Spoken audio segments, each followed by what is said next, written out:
Hi, this is your girl Elsie Clements here with another Watch and Chill, a late Watch and Chill episode. This one I'm going to just talk about the Chilling Tales of Sabrina and Castlevania Season 2. Now, normally I will put out some type of NCU review, but I didn't. I don't know. I think this season of Daredevil, I wasn't feeling it. To be honest, I'm not, and I know it's a shock for some people. I'm not that big of a Daredevil fan like I am to Luke Cage and Jessica Jones and to some strange effect Iron Fist. I mean, I like season 1. Season 2 was because I think what bothered me was Elektra's portrayal in that season, and I know what they were trying to go for. I'm just gonna go briefly over it. Um, it was Elektra's. I think it was Elektra's portrayal because she came off. I know she's supposed to be off. That's the whole point. She's supposed to be crazy, but she was just. I don't know. Just I think she was supposed to be unsettling, but it also came off kind of cartoony. I wasn't feeling Elektra, and that kind of threw me out for a loop because you get this you get this intelligent, more down to earth Matt Murdock, and then he goes off the rails because of Elektra, and it's almost like I think it's supposed to be almost like a toxic relationship, but I digress. Maybe at some point I will get to season 3 of Daredevil, but with 3 shows coming out, I had to make a choice of the shows I really wanted to watch, and it was The Chilling Tales of Sabrina and Castlevania season 2. Now, like I said, I was trying to get this video and it's late. The video is late because, make a long story short, the room I use for my podcast and my YouTube video happens to be the same space. It's just a living communal space, and I didn't get enough room to do the video. So, unfortunately, I wanted to get out for Halloween. It didn't happen, so I do apologize. So let's talk about the Chilling Tales of Sabrina.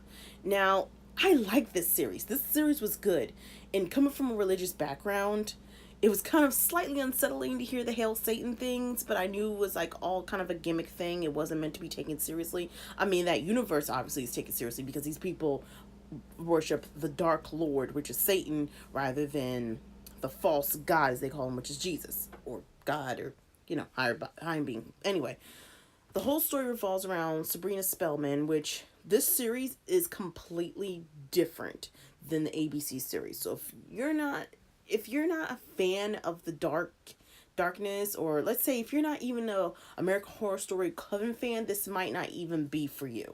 Or just Horror Story in general, this may not be for you because we delve really deep into this.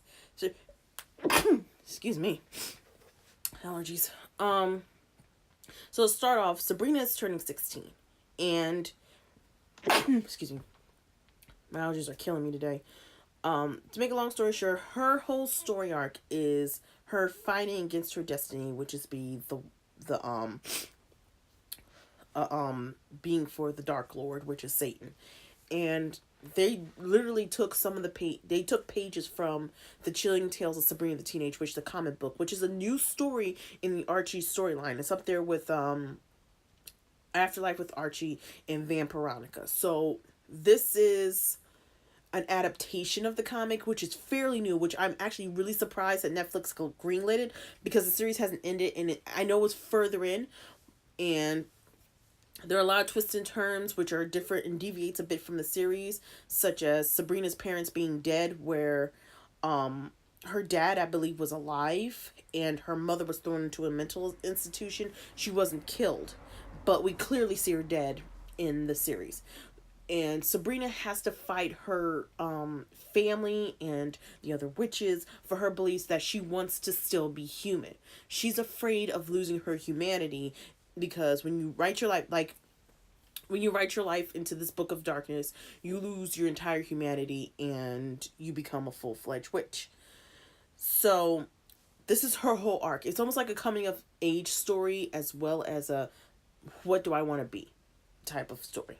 So we get introduced to Sabrina off the bat, Harvey, who did a really great job of being a really realistic Harvey. Unlike the I don't want to bash the ABC show because I love the ABC show.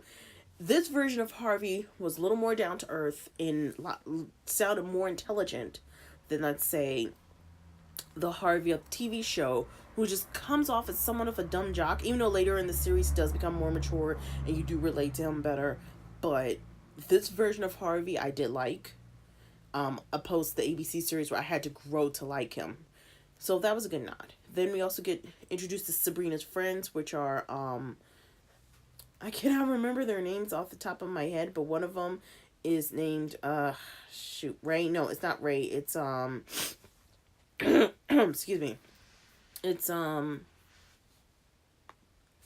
Madam Satan. Madam Satan shows up later. Um it's what is her name? Roz, who is a African American who comes from a family of religious people. She has her own story arc to deal with, and her other friend, which is what is her name? See, these people, and I like them. They're good friends. It's just that the two females, which is Roz, I actually liked, and then there was the other one. They only seem to just serve a purpose for the story, like just a teensy purpose, and to maybe kind of show the human side of living in Greendale. But they just, I like them, but they should have did more. To me, I think they should have did more. Roz made, yeah, and then it's for her other friend, which was, what is her name?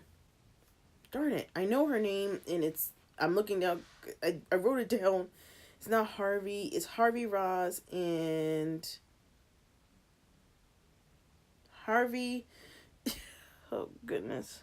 She's non-binary, I know that much. They completely just ruined it because I cannot remember. See, now I'm going on Wikipedia. I cannot remember her name, and it's driving me completely up the wall because I know her name and it's escaping me. Susie, that's her name, Susie. Um, and you know what? To be honest, I think I've forgotten because it's been about a week, and now my brain is trying to scramble all the memories together.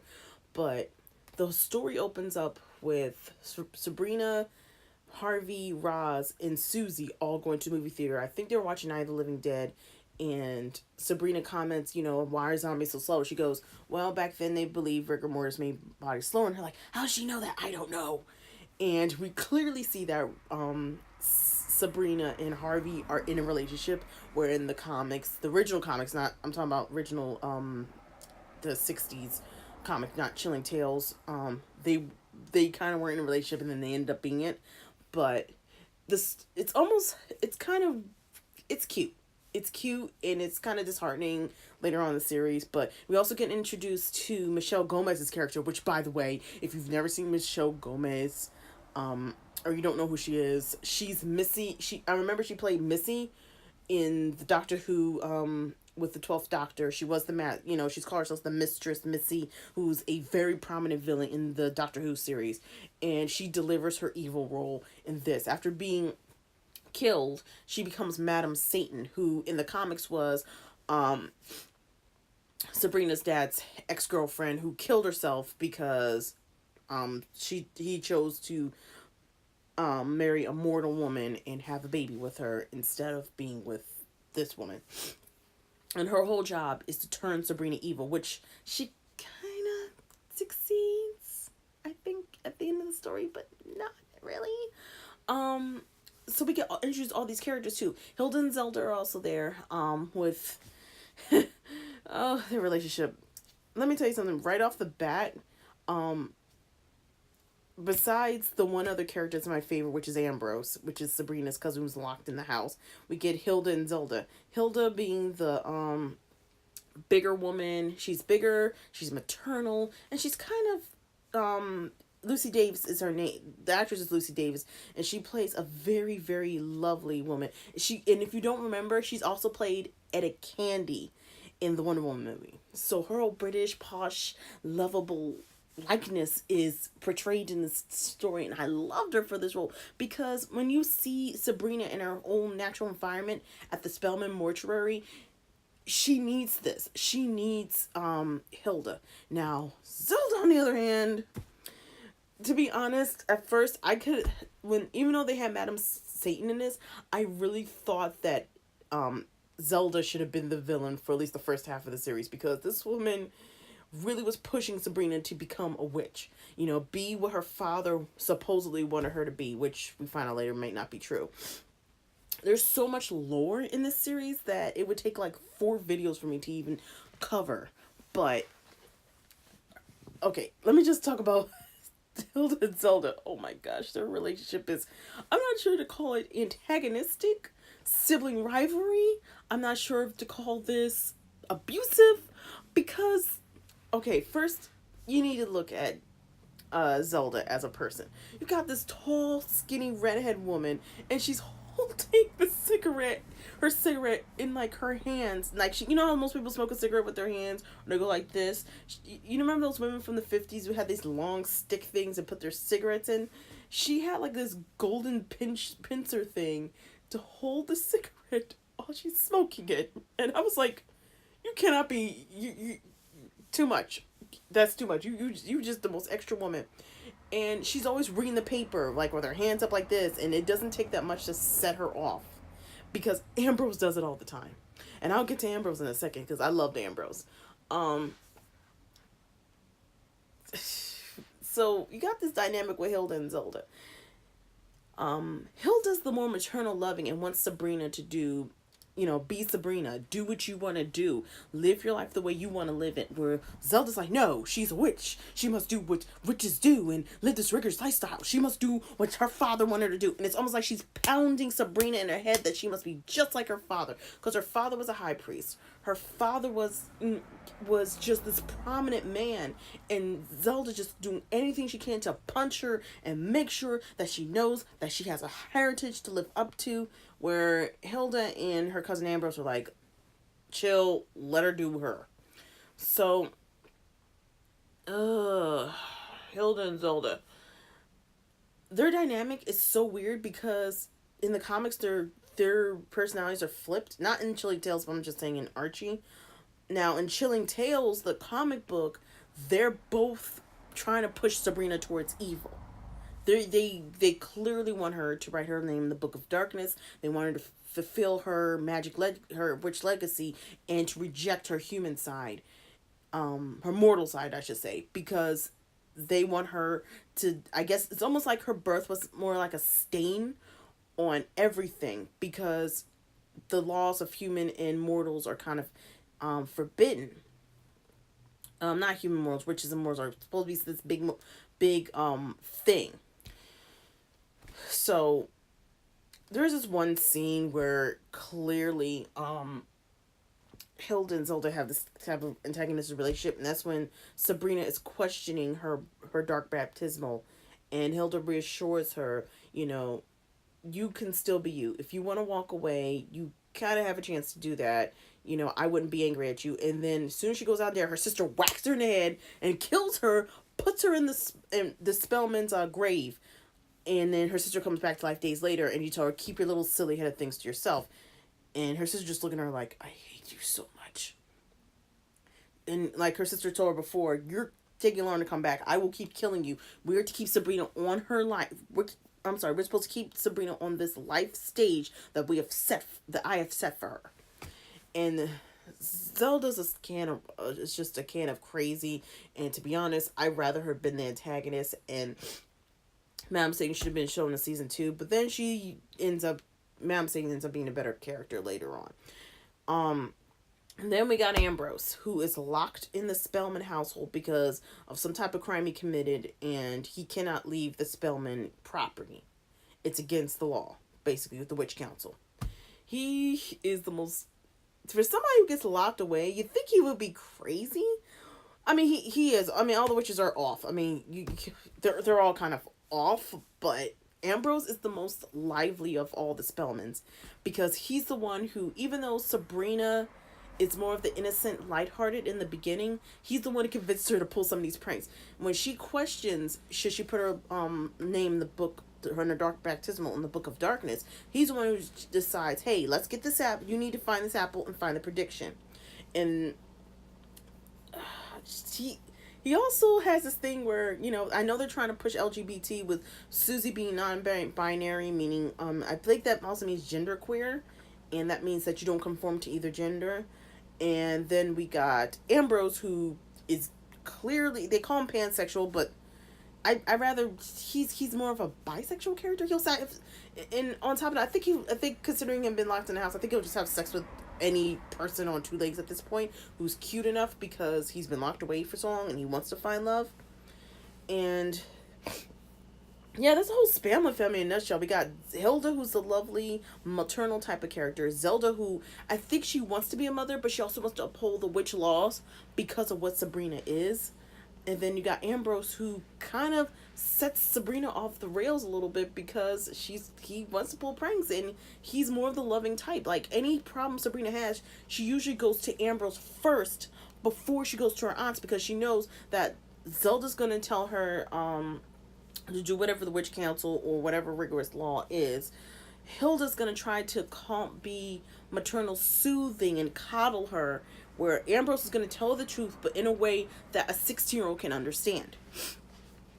So the whole story, the whole series of Sabrina, is really her coming of age story. We first get her dark baptism, where she runs away from it and everybody ridicules her, and her family is accused of going against witch law, except for Ambrose, because Ambrose can't go because he can't leave the house, obviously. And Sabrina fights for her rights, because we later find out Sabrina's mother actually did a holy baptismal on Sabrina as a baby. And I think it's because Sabrina's parents knew something was going to go wrong or something was off, and they weren't sure what it was. Because even though Sabrina's father, and it's all this play on just messing with Sabrina this whole time, as she's trying to cope with the fact that she's human and she's a witch and she has to grow up as a person. And you know, when you're 16, that's a lot to put on a 16-year-old child. Let's be honest here. So Sabrina parents, you know, like when she bit the apple, she saw these hanging witches. She also saw, you know, she had dreams about the vision of her parents, you know, as she thought that they were supposed to look like. And they see these twin babies. It's all this stuff. Like, during her dark baptism, as she's about to write her name, because she was hesitant to do so on her 16th birthday, which was October 31st. So she was born on Halloween. She sees a vision of her parents. They told her, run. So it's almost like her spirits of her parents are guiding her, because they know something's going to happen. And Sabrina has to deal with everything on her shoulders. The whole Book of Darkness thing, we find out in the council, her mother put her in a holy baptismal, so basically her soul will be blessed by God, and her father put her in the Book of Darkness. So Hilda actually went there to help Sabrina Sabrina be baptized, to save Sabrina, and Zelda put her in to save Sabrina. So they both clearly love her, but, and I know I'm jumping all over the place, they all love her, but now they put Sabrina in a predicament. Her soul is owned by God and Satan, and it's Sabrina's choice of what she's going to do. And by the end of season 2, it almost seems like Satan's going to win and not God. And there's so much that goes on in the story. We got one storyline where Sabrina fights all this evil that's going on in Greendale, basically to keep her friends safe. Like, there's one storyline where Susie is being bullied by the other male students at school, because she's non-binary, she's genderqueer, and you know, they lift her shirt up in the first or second episode, showing if she has breasts or not, which is sexual assault. The school does nothing to help her, and it's because of Madam Satan's influence that she used spiders to get rid of her, so they can make a feminist group called Wicca, in order to have other girls unite and be able to do things without be able to protect each other, and not have to go to the principal, who's obviously not there to help anybody, just to do things the way he wants to do. And this, I like this series. That's all I can really say. You know, there's a lot of ups and downs with Susie. Raj, she's starting to lose her eyesight, because it turns out her family, somewhere in the past, someone accused a witch of being a witch, and they cursed her with blindness. But then she's inheriting the culling, which is this almost future sight thing. And then you got Harvey, who basically came from a family of witch hunters who hunted down these witches and created this witch Thanksgiving, where they eat a witch that's sacrificed. It was kind of Harvey's family that caused it. And, you know, there are a lot of witches in the series. One of them is Nick Scratch, which I do like his character. I just wish he wasn't sleeping with everybody. But I do like him as a friend for Sabrina, for the witches side of things. You got Prudence, who doesn't like Sabrina, but kind of tolerates her later on because she saved her life. It's a lot that goes on. So if you haven't seen this series, I would recommend you to watch it yourself. Um, Go watch it on Netflix because I don't want to spoil everything that happens in Chilling Tale because a lot happens in Chilling Tale. And by the end of the series, and I do spoil it, she does do something drastic to save the town.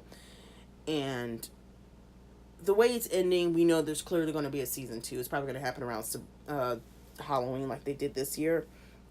So let's move on to Castlevania, which, background, I love Castlevania Symphony of the Night. I played Lord of the Shadows 1 and 2. I was going to play Portrait of Ruin, but then my brother stole my game cartridge for my DS, and no, wait, it was a Portrait of Ruin. Yeah, it was Portrait of Ruin. I haven't seen that game since. He went, I lost it.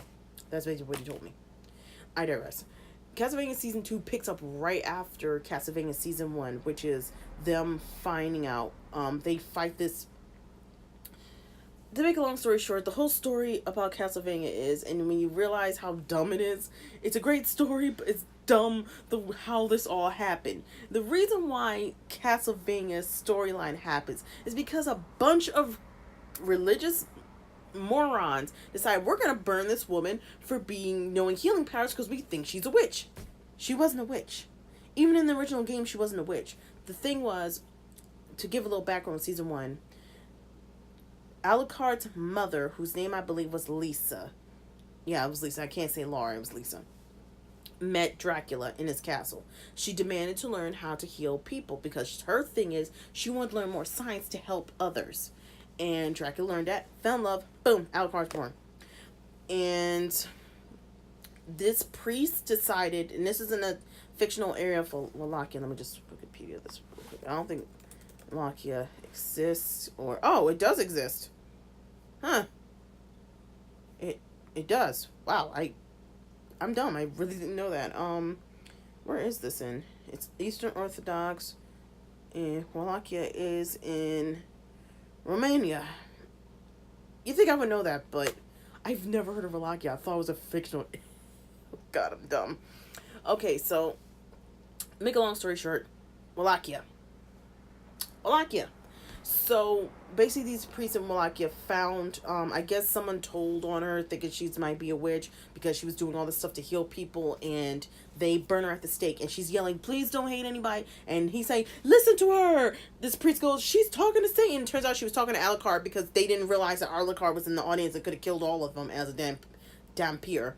And split second story later, Dracula comes home after traveling the world, finds out his wife is dead, and he pretty much wants to murder everyone in Wallachia because, well, that's how Season 1 starts anyway, because they killed his wife. At first, Dracula hated humanity for their stupidity, and then he really hated them for killing his wife. And Dracula turns into this sorrowful creature. He's supposed to be human. And if you played Castlevania Lament of Innocence, which I played about, I could make a long story short, I already know the storyline, but he already kind of hated humanity by Lament of Innocence, which unfortunately is canon, and now he really hates humanity because they killed his wife without a trial. They burned her at the stake as a witch, and she wasn't even a witch. So yeah, they kind of screwed up everything. So now we hit this whole backstory. We got Trevor Belmont who shows up, who's the last of the Belmonts, who was killed because they thought all the evil came from the Belmonts and not the evil stuff around the city. A lot of the humans are dumb. I'm just gonna say it. But the whole story is Sypha, who is a nomad girl who tells stories with her elders, and they travel from town to town. We have Sypha, Trevor Belmont, who's the last of the Belmonts, which we know later, if you play the other games, that there'll be more Belmonts. And then we have Alucard, the son of Dracula, and Lisa, trying to stop Dracula. And the ending of Season 1 is, basically they stop the evil demons things from killing this whole town of people by Trevor rallying them together to fight the demons. And they kind of win, but Dracula's still out there, we all know. And Cypher chooses to go with, by the beginning of season 2, chooses to go with Alucard, Trevor to find the lost, I cannot say names right now. Lost not Alucard, Belmont Mansion, that was burnt to the ground by crazy people in order to stop Dracula.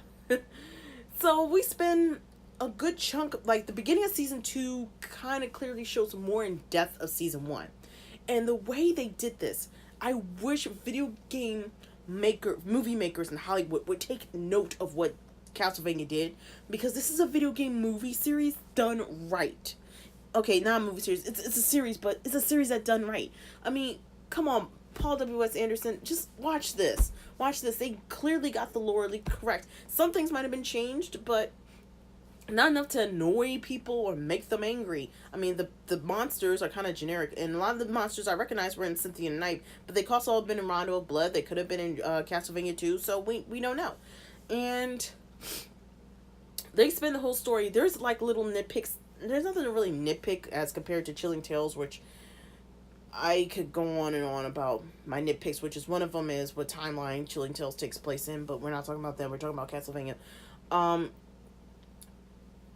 I like this series. I really did. We focus more on why Dracula's doing what he does.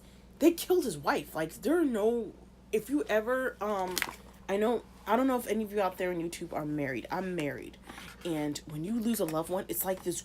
It's like the worst feeling in your stomach, in your heart. Everything broken. And at Dracula's core, he's a broken man. I mean, yes, Dracula is supposed to be this big, awe-inspiring, powerful monster, and he is an awe-inspiring, powerful monster. If you watch the fight between him and Alucard, he's awe-inspiring. But at the end of the day, he was a man called Matthias. Matthias, I can't say it. Conquivist, I think. Whatever, it doesn't matter. Make a long story short, he's a broken man. He's going through this series of depression. He wants to destroy all of humanity, and the reason for that is because they killed his wife. He doesn't think about his son. He doesn't think about subjects. He doesn't think about anything else except killing everyone.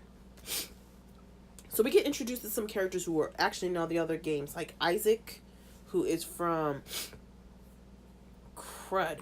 What is Isaac from? I cannot remember, but there was a Castlevania game that came out. Castlevania, shoot. I cannot remember. I know I barely got a chance to play it.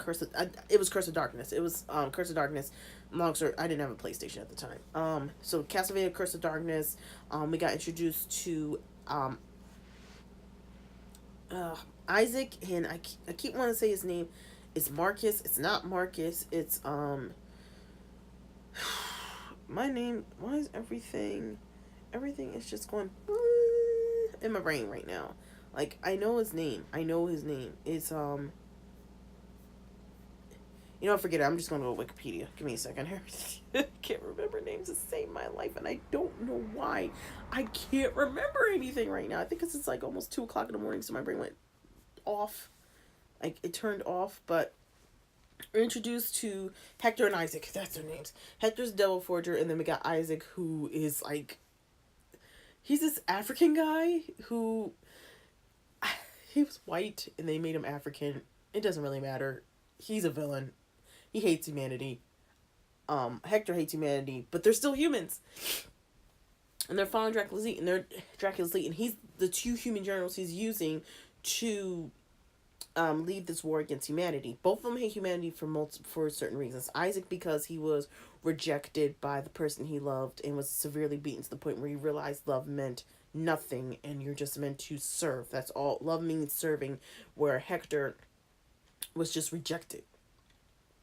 He was rejected by his family, and they even mentioned that they regretted even giving, like, his mother regretted giving birth to him, and the only solace he found was in raising the dead and keeping animals close to his heart. So he hated humanity, and he killed his parents. He killed people. Anyway, we're also introduced to Carmilla, who is and I think between them and Chilling Tales, we got these conniving women showing up, and And Carmilla's whole plot is to overthrow Dracula so she can become the ultimate queen of the vampires. And the reason why she must become the ultimate queen, because she feels like she deserves it. No other reason. Oh, right, and because he's a crippling, crazy old man who will kill their livestock and basically cripple them to the point where they'll start turning on each other. So she has her own plan. Um, Marcus and Isaac have their own plan, which is not Marcus. Why I keep saying Marcus? His name's Hector. Hector and Isaac both follow, and then you got all these little vampire generals who don't really trust Hector and Isaac because they're like, wait a minute, they're human. Why are they trying to have us kill them? Everybody's trying to question Dracula's logic, but they will never try to overthrow Dracula because Dracula will murder all of them. We get all these backstories that add more flavor to the story. So when you finally get the confrontation between Dracula, Alucard, Sypha, and Trevor finally happen, it actually pays off. Like we get the backstory of Hector, like I said before, the backstory of Isaac. We also get a backstory from it's not Dracula, I want to say. We get little dialogue stuff from Trevor and Alucard, and by the way, their banter is hilarious. Like one, I'm not gonna say everything, but it's like eat blank and die, and he's like, yes, f you. They act like siblings who have this long-standing sibling rivalry, and poor Sypha has to be the one to break them up half the time, or talks to both of them, to find out more of why they're doing what they're doing.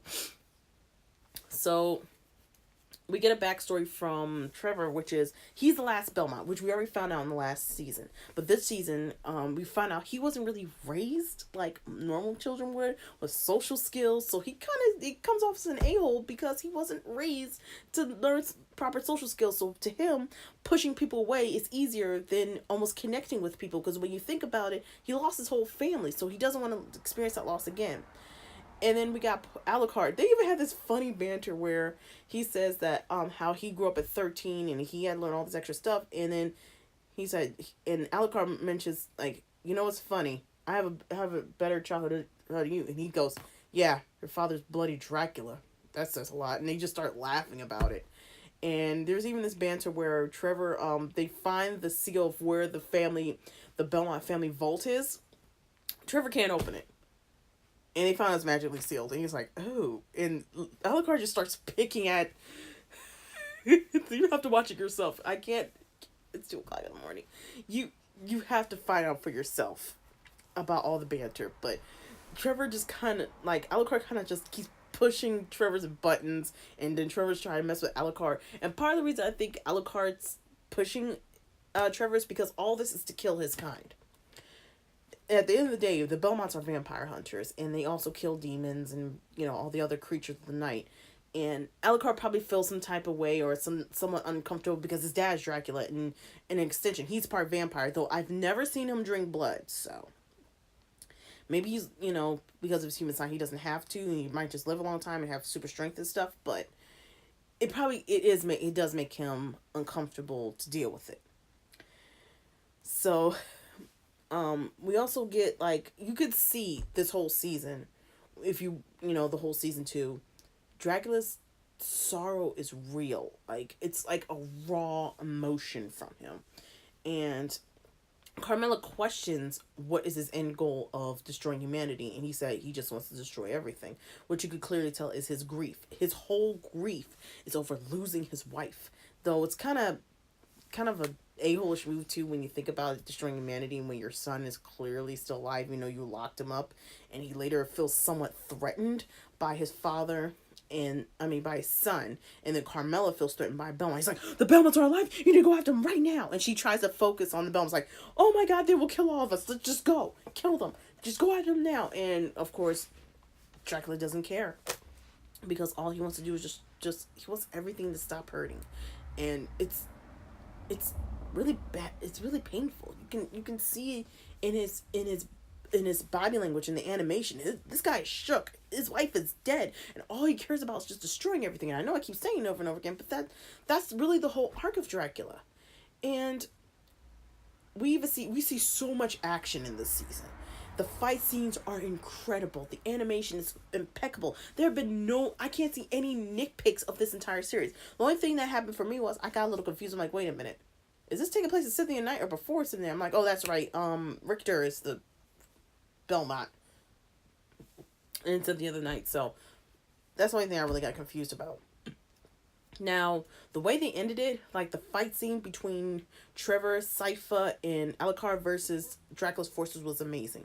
The only person that didn't fight was Hector, and I keep saying his name's Hector. Hector and Carmilla, because they chose to rebel against Dracula. And there were actually a couple people that tried to rebel against Dracula because they didn't see an end goal in this. There was no end goal, especially with food running out.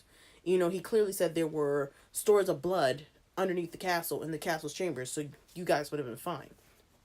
But they didn't fight, but the fight scenes were amazing. And the best fight was between, and I'm sure you probably saw this later, was the fight scene between Alucard and Dracula. It was amazing what they did with these fight scenes. And you clearly see the pain on both men's faces as you're watching this. Because I don't think a grown man goes out there to go beat up his dad. His dad's trying to destroy humanity, the one thing his mother loved, and he is forced. And you could even in the beginning, before they go in to go fight Dracula, Trevor asks Alucard, "Are you ready to do this to kill your dad?" He goes, "No," and it's the truth. Later on, you find out he doesn't want to kill his dad, but he doesn't have a choice. His father wants to destroy everything in retribution for what happened to his beloved.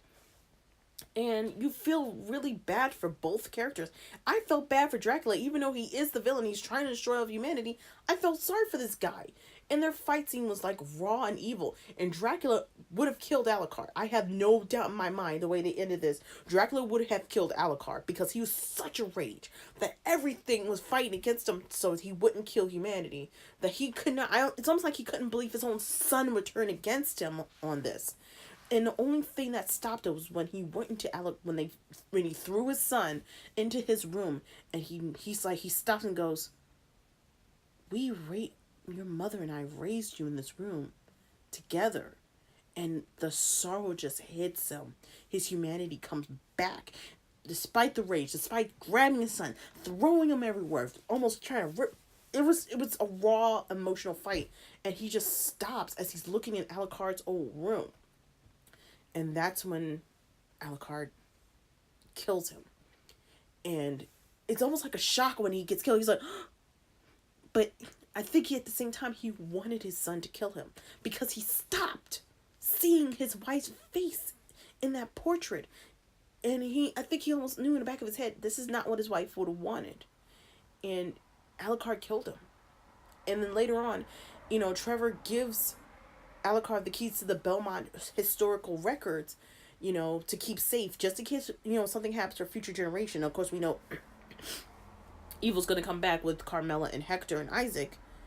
And you see at the end, and you wanted to hug this guy. Alucard sit in his chair, look at a young version of himself hugging his mother, and he cries. And it's horrible because when you think about the Castlevania series as a whole, Alucard's alone for the most part. Yes, he has friends. He's an ally of the Belmont family. He's an ally of the Belnades clan, where Sypha comes from, because, clan of witches. But for the most part, he's alone. He's stuck in this big, ugly castle. Well, can't say it's ugly. It's beautiful for the most part, if you can ignore the dead bodies and stuff. But I digress. I'm not crazy, by the way. But he's alone.